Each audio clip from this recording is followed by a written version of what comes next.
চকে গাছ লাগাইতে গেছি, গাছ লাগানোর পরে ডাক দিছে, পরে এই আলহামদুলিল্লাহ এটা ডেলিভারি হলো। এখন বিষয়টা হইতেছে কি, গায়ে বিয়ানো শেষ, এখন এই যে লাল এই পটাশ দিয়ে আপনারা ফার্মটা ধুয়ে দেবেন, তার জীবাণুটা ধ্বংস হয়ে যাবে। উষা করো আব্বা, উষা করো।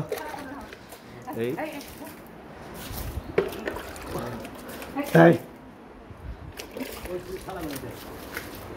এই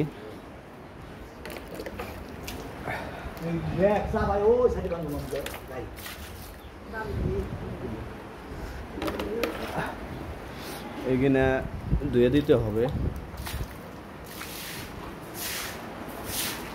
এই যে